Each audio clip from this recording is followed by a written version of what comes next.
جلال يا جلال، اهلا عايد، شو الاخبار؟ شو اخبارك حبيبي؟ كيف انت؟ الحمد لله تمام.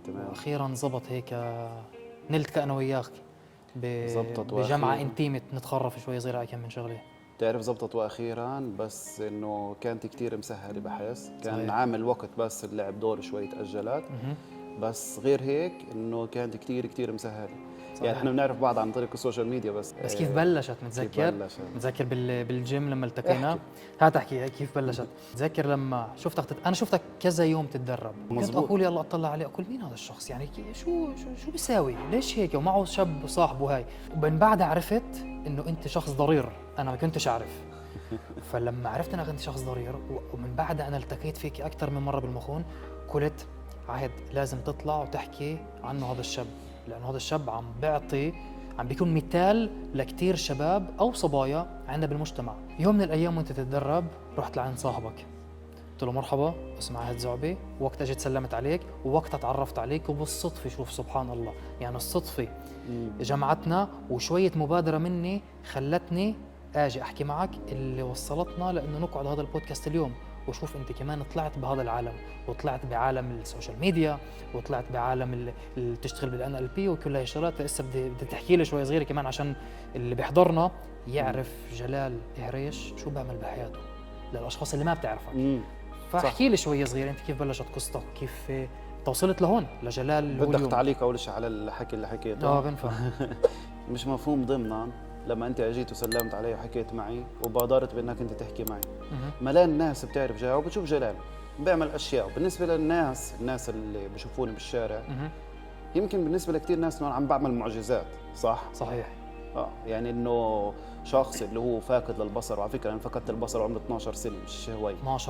12 سنه بالوقت اللي اصلا انا كان فيه تعرف اهم اولويات بالحياه كان شكلي الخارجي.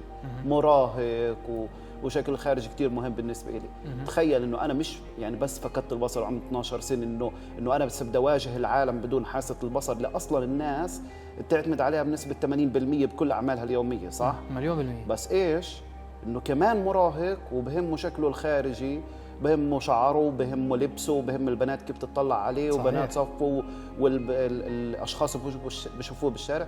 فكان لازم انا احرك 50,000 جبل من محله عشان اقدر انه اواجه هذا الشيء. فانا بالنسبه لكثير ناس عم بعمل معجزات، بس مش كثير ناس بتبادر انها تيجي تحكي معه وتسالني عن الاشياء اللي انا بعملها. صحيح. انت قررت انك تبادر. كان صعب علي. كان صعب علي. ما انا فكره وجودي على السوشيال ميديا وفكره انه اسا احنا قاعدين بهذا البودكاست عشان نهون الطريق على ناس تانية تيجي تبادر بدون ما يكون صعب عليها. صح بالضبط. مليون بالمية. فلما انت جيت بادرت انبسطت كثير. انا انبسطت كثير، يعني لدرجه انه انا بقول لك هذاك اليوم روحت وبقول والله اليوم عملت شيء كبير. يعني مع انه انا كل يوم بتعرف بفيق الصبح وانا بقول انه كل شخص عنده تحدي بالحياه، مجرد انه يكون من الصبح مبتسم عمل اللي عليه بهذا اليوم. صح. فكم بالحر لما انا بطلع الصبح وانا شخص رياضي وبلعب رياضه بالجيم وكمان عندي يعني الاكاديميه تبعتي اللي بدرب فيها، وعندي شغلي كمان الاونلاين على التدريب حتى ناس عندي كثير بتدرب من خارج البلاد، ومحاضراتي وكموتيفيشنال سبيكر بوقف قدام العالم وبحكي للعالم انه يلا كمان انت بتقدر.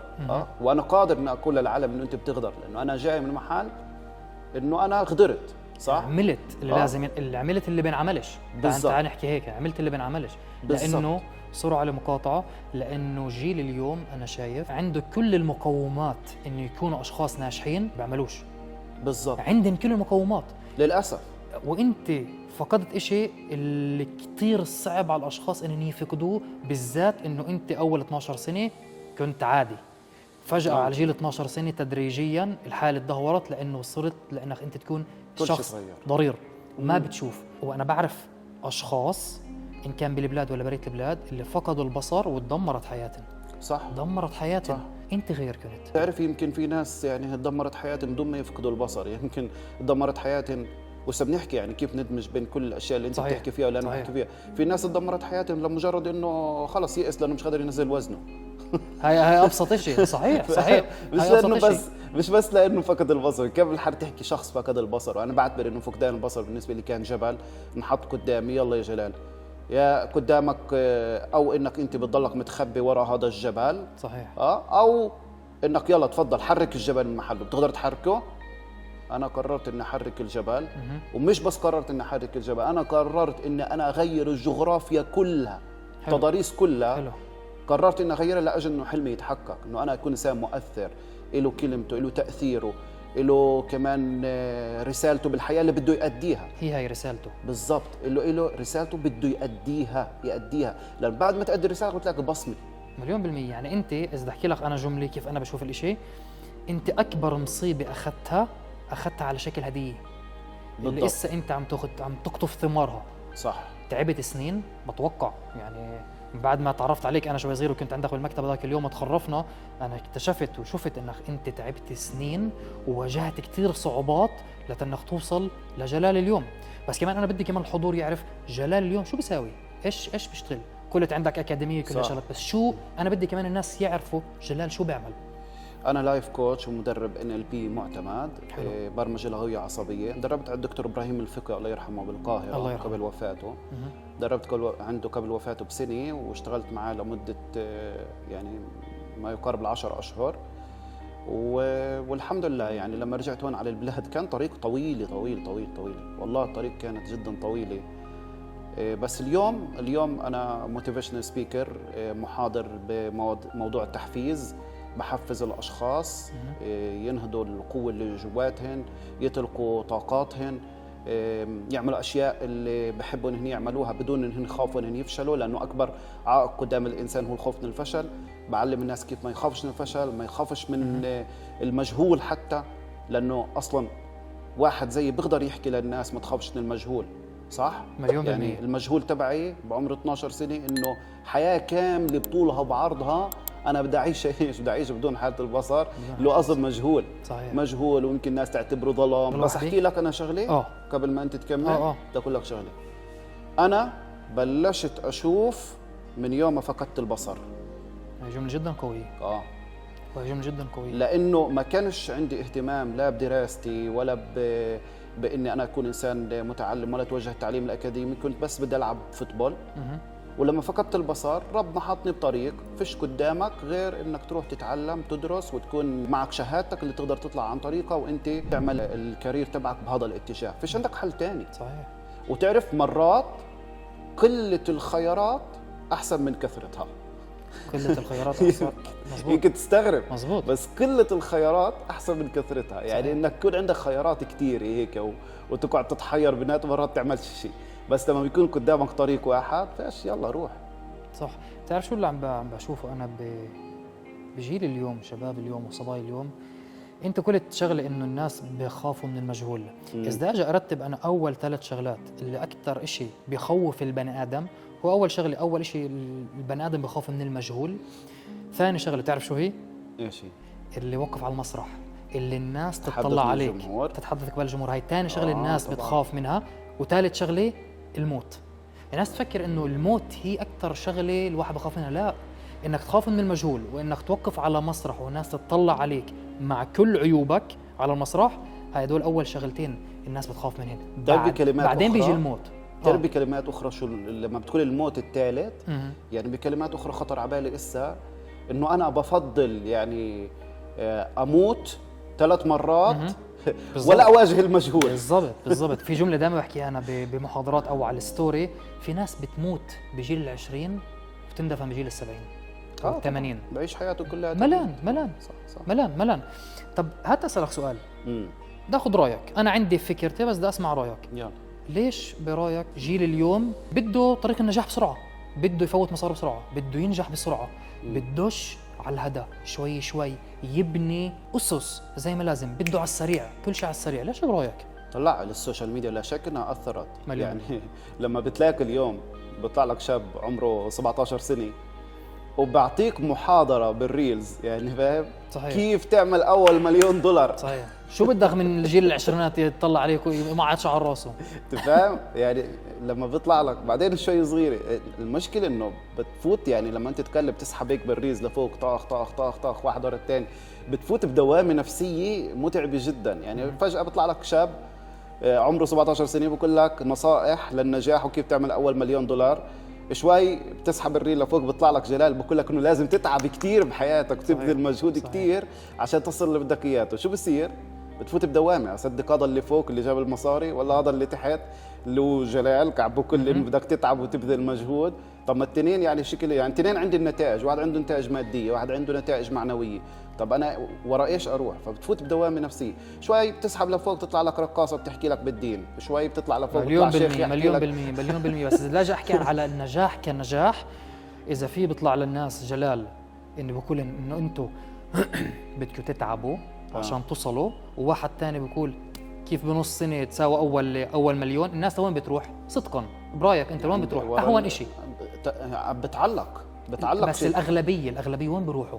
إنه يتعبوا وعمهلين شوي شوي، ولا لا لسه بدي مصاري بسرعة؟ المشكلة وين؟ أنا بقول لك وين المشكلة إنه اللي بقول لك أنت بتعمل بسرعة وكذا وهاي هدول صاروا كتار، عرفت؟ أوكي. اللي بعدين بيحكوا بانك انت لازم تبذل مجهود. احنا طلاب المدرسه القديمه اللي احنا بدنا نبذل مجهود هدول احنا شوي يعني صوتنا مش كتير عالي. اذا انت بدك يعني تقول انه ليش هدلاك بيروحوا للاشخاص اللي بيجيبوا المليون، بعلمك كيف تجيب $1,000,000 بسرعه. اذا الناس عم بتروح وراه، المشكله مش بس اللي بيروحوا وراه، ولا المشكله كمان بس بالشخص اللي بيطلع يعطينا هاي النصائح، المشكله فينا احنا كمان. ليه صوتنا مش كتير عالي؟ وهذا هدف البودكاست. هذا هدف البودكاست. ولما التقينا انا وياك قلنا كيف ممكن يا عهد تعال ندمج موضوعي بموضوعك وكذا، ونطلع على فكره رائده قويه تكون عندنا بالبلاد. وسبنحكي انه كيف احنا بدنا ندمج بين اللي انت بتحكيه واللي انت بتعمله واللي انا بحكيه واللي انا بعمله. اذا بدي اجي فانا مش من الاشخاص اللي بس باجي بقول لك لا هن السبب وكذا وهن بخربوا الشباب وبخربوا كل شيء. لا بدناش نقول بخربوا، لا في عندنا كمان احنا اقول لك لا، ما هو الفكره انه لا هن بخربوا. بديش احكي عند الكل، في ناس بتروح لعندنا وبنجحوا بحياتهم. ماشي، بس بديش اعمل انا وين الاغلبيه اللي علي انا؟ ليش انا صوتي مش عالي؟ ليه انا ما اروحش اجيب عهد واجيب كمان اشخاص ثانيين كل واحد تخصص كل مجاله، نعمل كوميونتي، نعمل منتدى قوي، مجتمع قوي. مظبوط. هذا اللي حكينا عليه. بس بالاخر نوصل، وهون اللي بلشنا نحكي بهذا الموضوع، انه الناس بدها بسرعه. احنا لسه بعالم السرعه، والسوشيال ميديا بورجي هذا الاشي.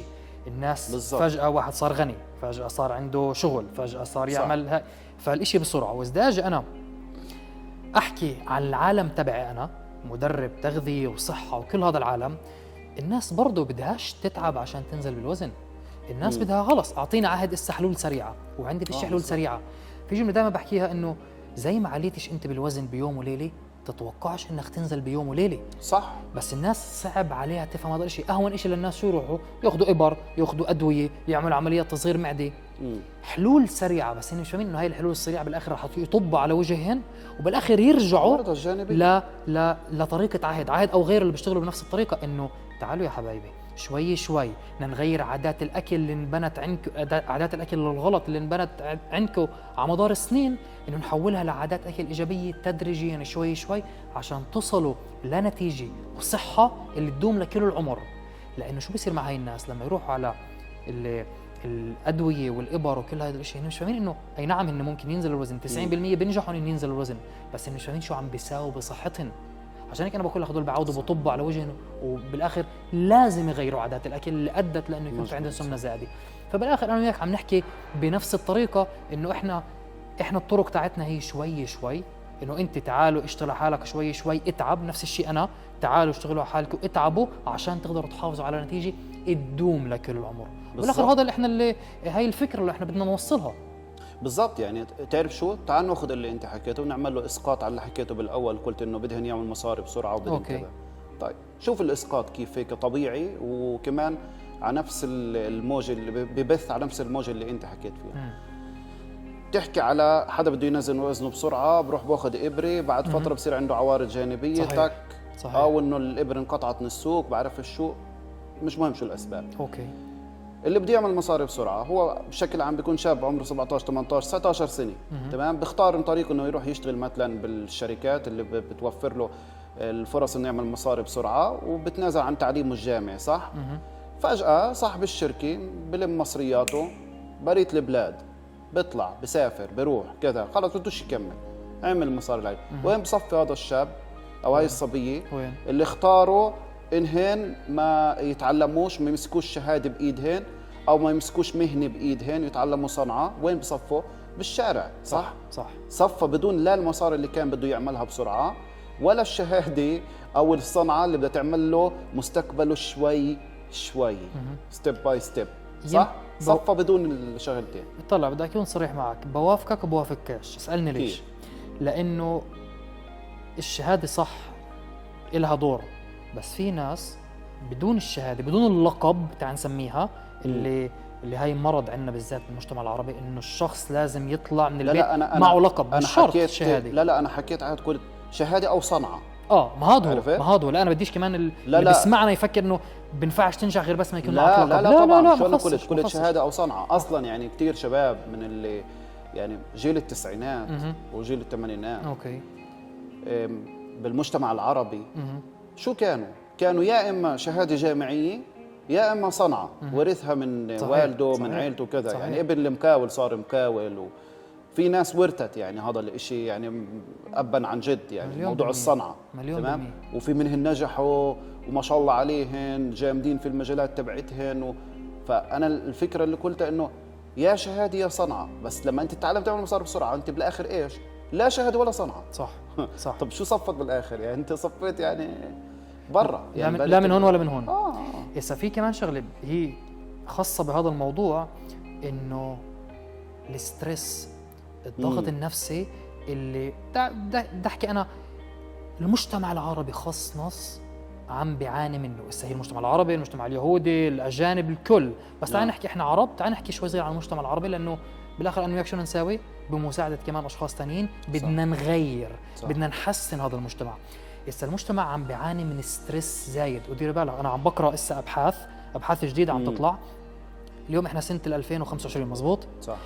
من هون ل4-5 سنين، من هون لسنه 2030 الستريس راح يكون هو المرض او بديش المرض، المسبب الاساسي لامراض القلب، الموت المفاجئ، امراض الجسم بكبير، والسمنه الزائده. الستريس احنا بلشنا نعيشه من قبل كم من سنه، من وقت الكورونا بالاساس، وإسا الاشي عم بيعلى، والاحصائيات كلها عم تحكي انه الاشي عم بيعلى.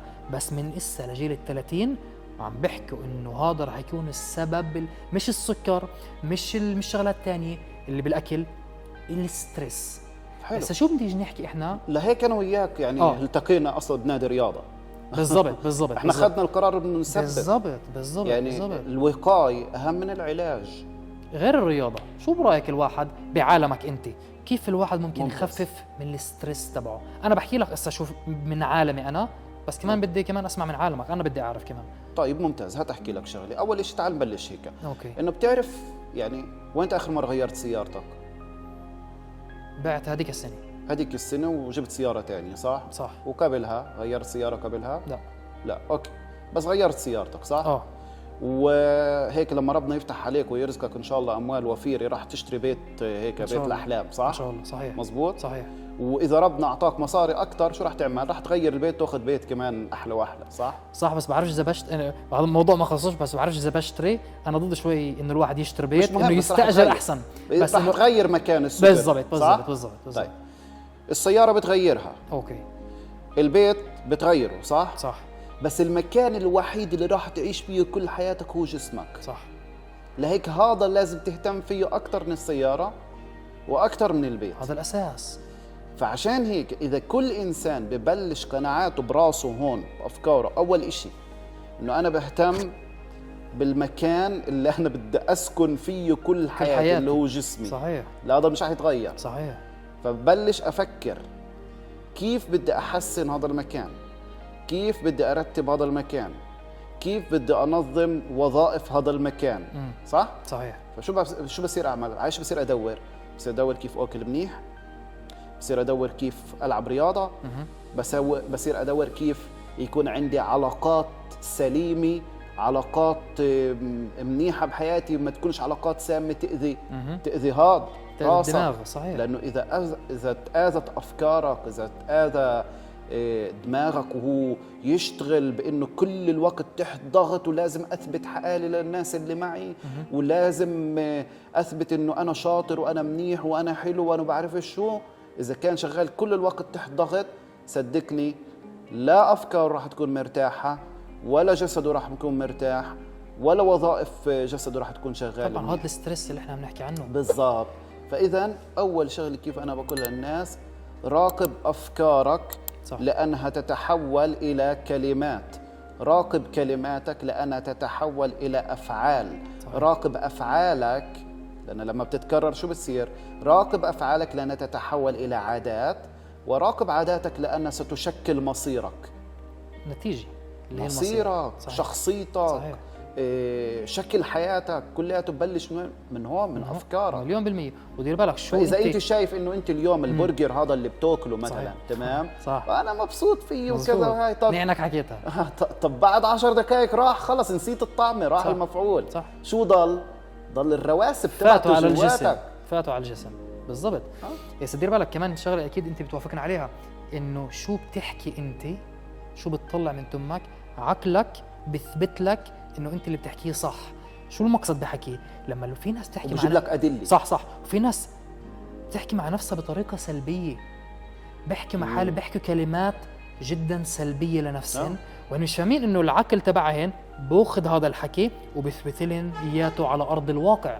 صح. فاهم علي؟ فهي الشغله الاولى. الشغله الثانيه، كل الشغلات اللي انت حكيت عليها هي اللي بتخلي الواحد يفكر بطريقه غلط، وكلها شغلات هي هذا الستريس اللي انا عم بحكي عنه. والستريس بتبرمج بالجسم، يحلل ككيمياء. الناس اللي عندها ستريس وبتدور انها تنزل الوزن، مش ممكن تنزل الوزن، لانه الستريس بعلي هرمون الكورتيزول بالجسم، واذا هرمون الكورتيزول عالي مش ممكن انه الواحد ينزل بالوزن. هاي الشغله هاي نقطه جدا مهمه. وكمان شغله، الناس اللي عندها ستريس عايشه، بس احكي لك اياها بطريقه ثانيه، الناس اللي عايشه بستريس على طول او على سنين، على مدار سنين طويله، طب انت فاهم شو بيصير عندهم بجهاز المناعه بالجسم؟ لانه الجهاز المسؤول اللي يوصل الدم للاجهزه بالجسم، شو بيصير يساوي لما الجسم عايش بستريس؟ بيصير يروح على المعده ويروح على الامعاء، ياخذ الدم من غاد ويعطيه لمحلات ثانيه بالجسم. طب العضو اللي بيصير يوصله اكل دم، شو بيصير على مدار الزمن؟ ببلش يخرب، بتلف. بالضبط، ببلش يتلف شوي شوي، خلايا بتموت. بالضبط. فالمعده هي واحده من وظائفها شو؟ مش المعده، سوري، الامعاء واحده من وظائفها شو؟ انها تحافظ على جهاز المناعه.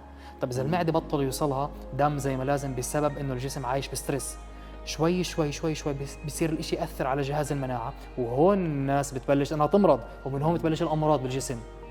كل الناس هاي اللي بيصيبها امراض سرطان او غيره، غير سوء التغذيه، كمان بيكون عامل اساسي اللي هو الستريس. شو صار اخر سنه سنتين مع هذا الشخص؟ اكيد بيكون صاير معه اشي دراماتي اللي وصل لانه جسمه يبطل يشتغل زي ما لازم ويصير عنده هاي الامراض، سرطان او غيرها. فالستريس كمان يحول لماده كيميائيه بالجسم، ومش بس انه بفكر انا بطريقه غلط، لا، بالاخر الجسم بيصير فيه امراض. فعشان هيك انا كمان بحاول قد ما بقدر اشرح للمتدربين والمتدربات اللي معي بالبرنامج، يا عم انتبهوا من الستريس دمار. طب تمام، هسه انت عم تحكي وانا عم بحكي انه حكينا على الستريس، وانت حكيت كيف ممكن الانسان، يعني شو مثلا انا بعرف انه في هرمون بالجسم زي الدوبامين مثلا، أوكي. اذا ارتفع مثلا بقلل الضغط وبزيد السعاده. حلو. شو الاغذيه مثلا اللي ممكن حلو. تحفز هذا الهرمون؟ هات احكي لك شغله واحده. تعال نحكي مش على الاغذيه اللي بتحفز، على الاغذيه اللي بتدمر هاي الشغلات وبتخليه ما ينفرز زي ما لازم.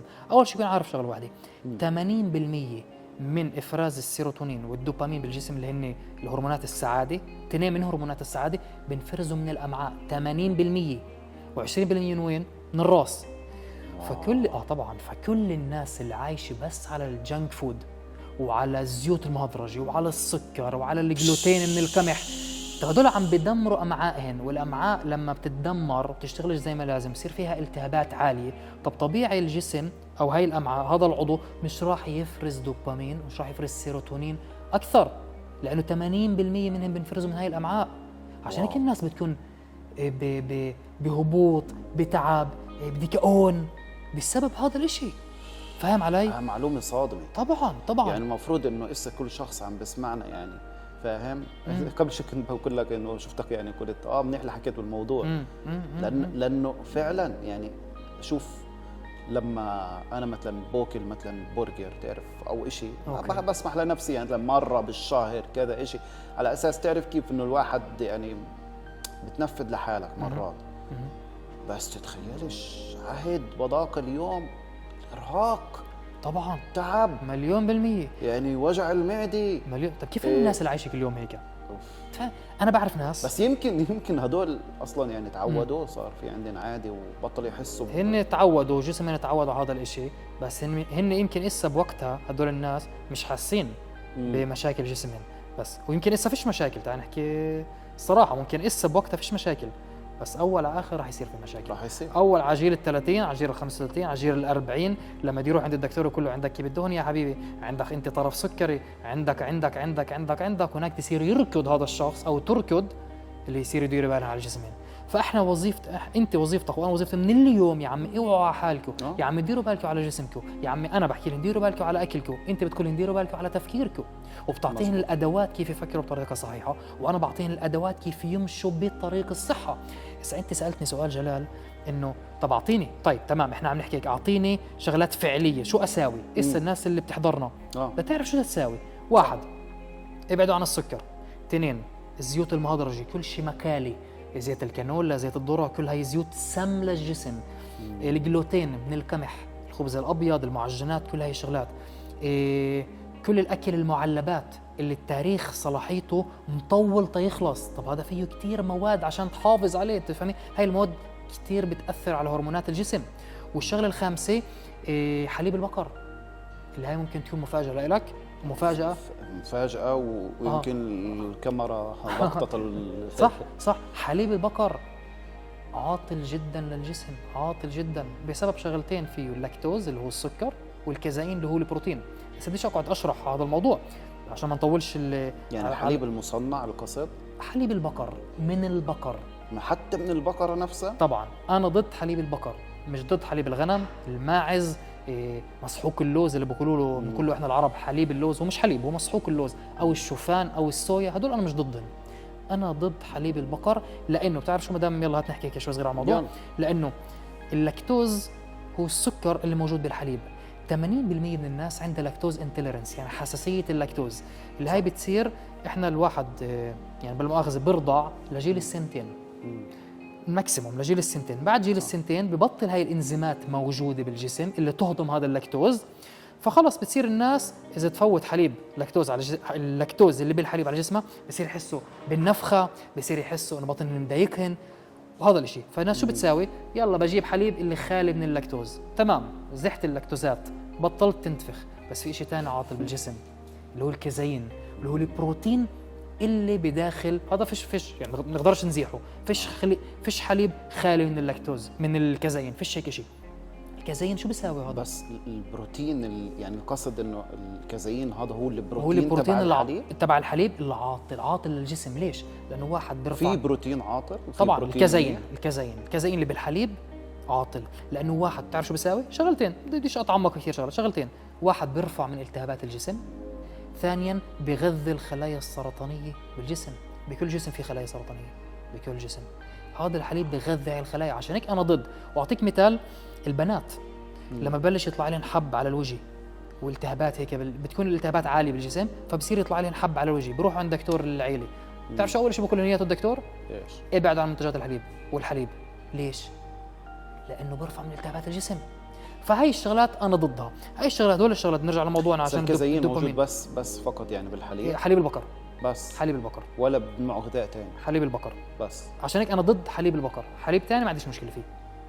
بس هدول الخمس شغلات اذا انت يا جلال وانا يا عهد وكل اللي بيسمعنا بيبعدوا عنهن، الامعاء بتشتغل احسن، المعده بتشتغل احسن، القولون بيشتغل احسن، افراز الدوبامين والسيروتونين بالجسم بيصير يشتغل احسن، لانه كلنا 80% منهم بيفرزوا من الامعاء. بالترتيب السكر، احكي لك من المضر اكثر شيء للاكل شيء بدك هيك بنفع الزيوت المهدرجه. لسه الناس رح تتفاجئ اكثر من السكر. الزيوت المهدرجه اكل اكثر شيء بياثر على الجسم. السكر، اوكي، الجلوتين من القمح، الجلوتين من القمح بس، من القمح.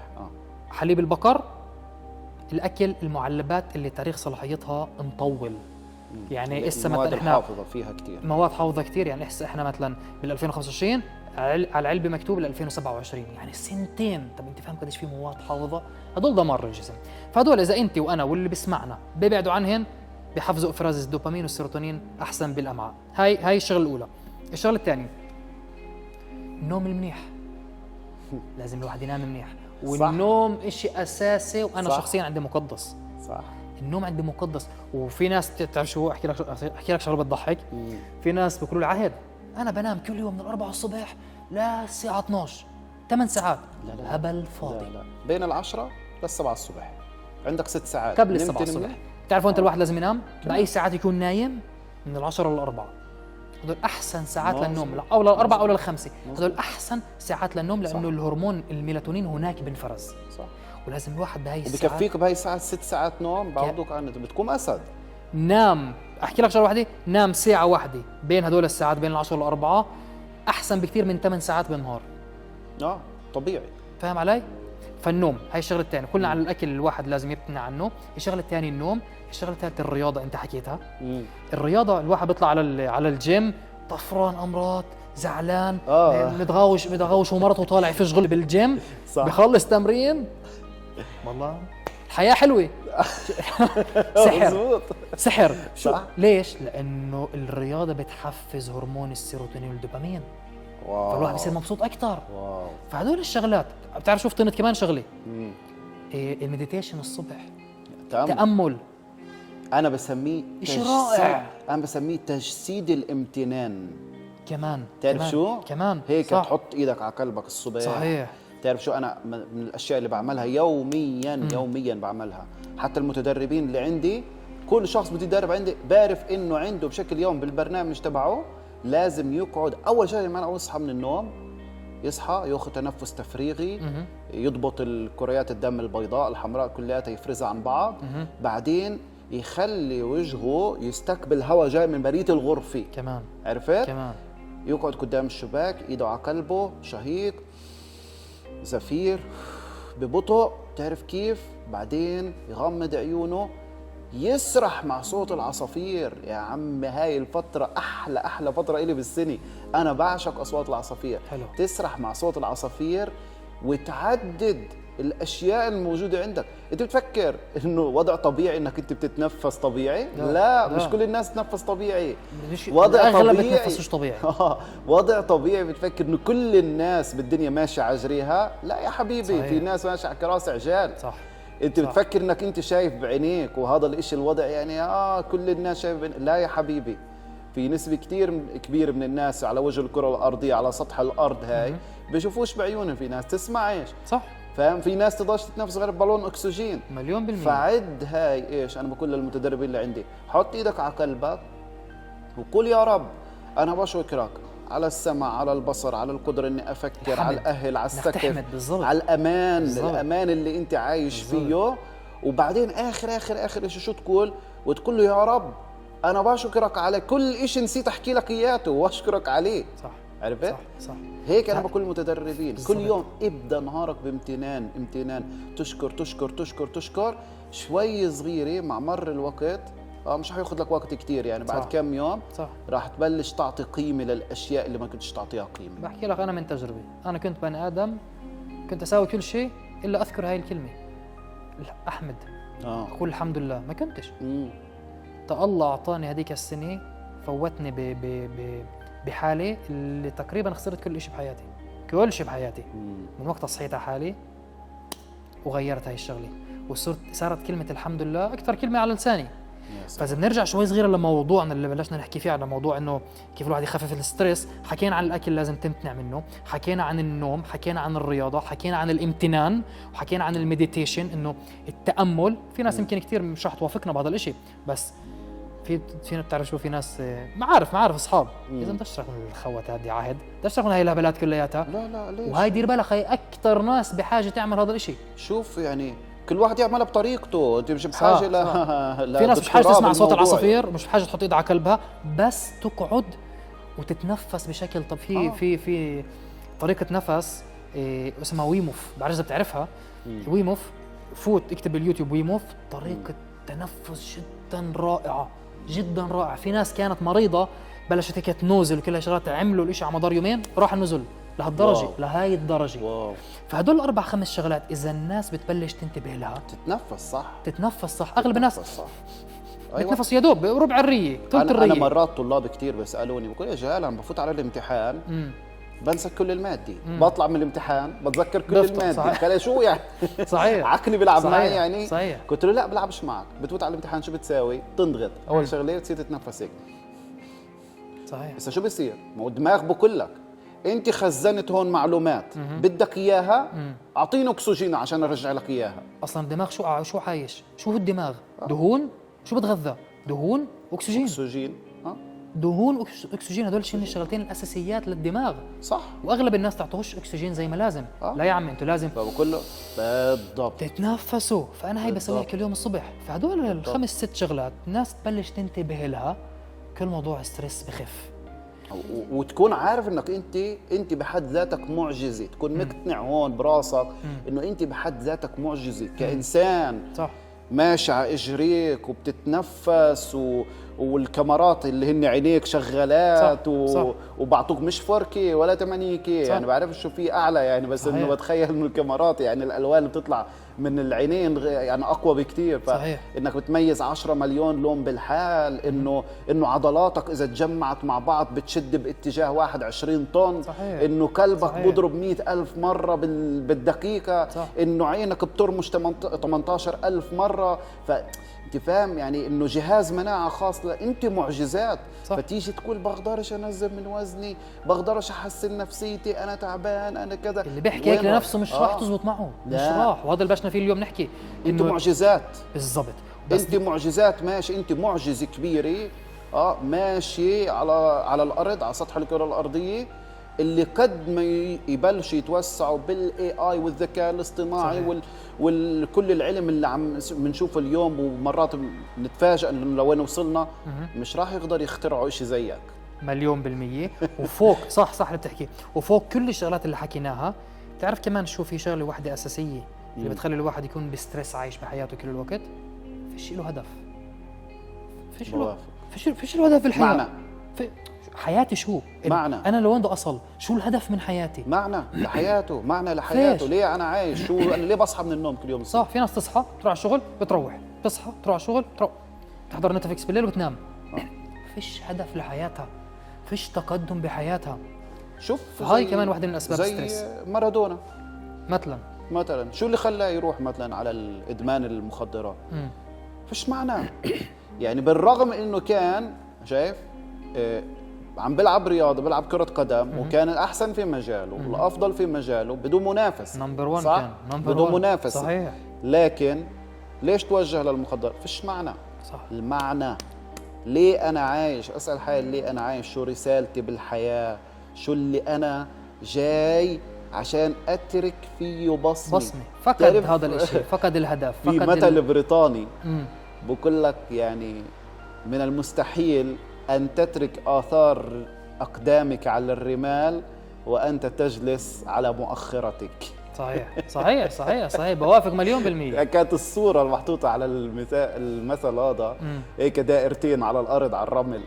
على فكرة مثال كتير حلو. وبتعرف شو حكيت شغلة واحدة أنت عن موضوع المخدرات، حابب هيك أتطرق لها بآخر الحلقة اليوم. إنه يا عمي المخدرات فايعة كثير. بديش احكي على الشغلات الثقيله، تعال نحكي على الشغلات الابسط. الماريخوانا، الخضار، اللي بين كل 5 في 3 بدخنوا، هاي اذا مش 4. ليش برايك انا عندي شو احكي؟ ليش الناس برايك بتروح تلجئ له؟ وكثير من شبابنا اليوم بتدخن. هروب. شكرا. بهربوا من الحقيقه. بهربوا من الحقيقه. وبن في نوعين من الهروب. في الهروب للامام وفي الهروب للخلف. صح. هروب. صح. يعني بهرب من الواقع. انت اختصرت بهاي الكلمه، هروب. بالزبط. مليون بالمية. بس مش فاهمين انه هن عم بدمروا حياتهم. الناس اللي علقاني بهذا الاشي وبدخنوا بشكل يومي، ولا ممكن يحوق يقدر يفهم شو هذا الاشي راح يعمل له بحياته لقدام، بالذات الخضار. طب انا بعرف في كثير ناس بتدخن سكرت مصلحتها وطلق هو مرته، بطل له خلاق على إشي. كل شيء صار فيه له تأجيل، بطل في معنى لحياته بس بسبب التدخين. طبعا. احكي لك نكتة حلوة. شوف، في 3 أشخاص قاعدين بالحبس.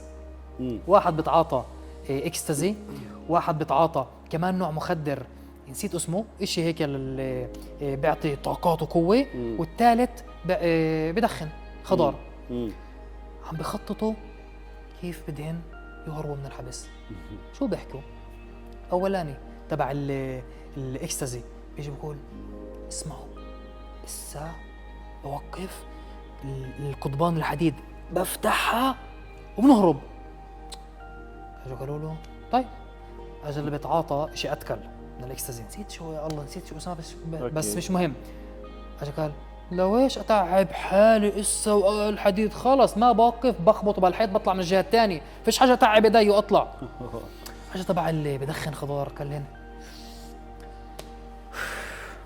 خليها لبكره. فاهم علي؟ فاهم علي؟ فالناس اللي علكانه وبدخنوا شو بأجلوا بحياتهم وما عندهمش اخلاق على ولا شيء، عم بدمروا حياتهم.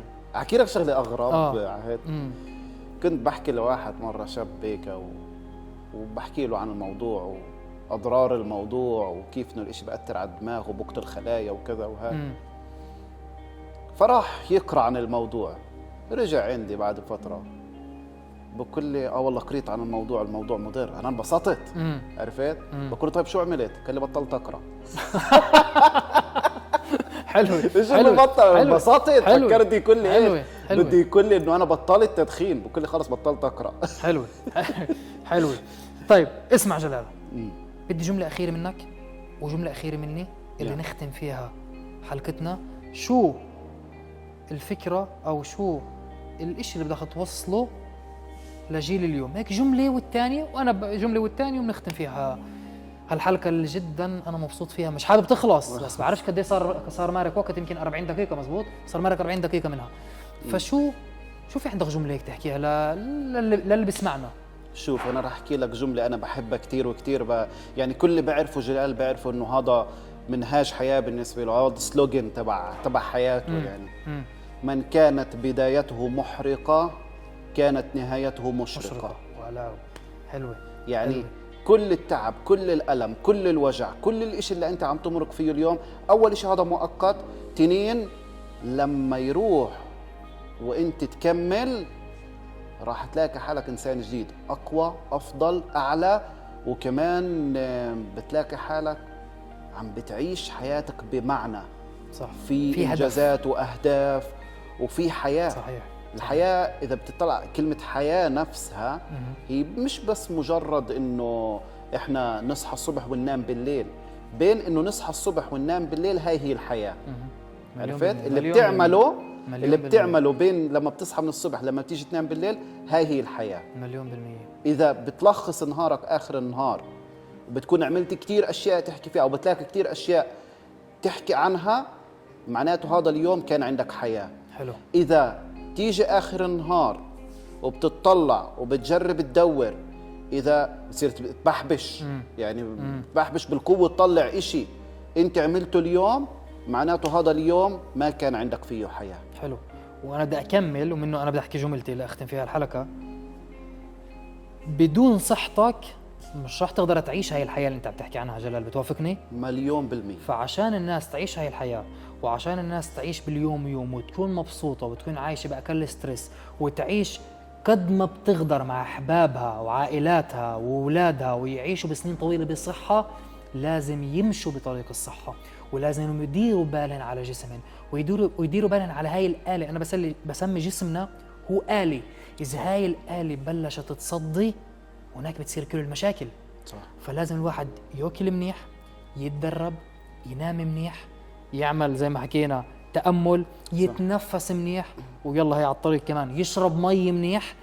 فهو بكبير بيكون ماشي بطريق الصحة، داير باله على جسمه، مش على جيل 40 وال50 ببلش فيه بالدهن وطرف سكر وكل هاي الشغلات اللي موجود عند 50-60% من مجتمعنا العربي. فبالضبط يحمي حاله، ما يستناش المرض يصير عنده بعدين يروح يركض يحله، لا. يعمل وقاية، يعمل درع وقاية لجسمه. بالزبط. ولطريقة تفكيره لحتى يقدر يعيش حياته كاملة بصحة وعافية ويكون مبسوط. طبعا والعقل والجسد كمان يكمل كل منهما الآخر. وهيك أنا من بعد هالجملة مش راح أحكي شيء، وهون بدي أختم الحلقة. شكرا كثير لك جلال. شكرا عهد. الله يخليك حبيبي، ولقدام راح يكون في كثير شغلات كمان حلوة اللي فيها راح نقدر عن جد نفيد هالمجتمع إن شاء الله. شكرا لك.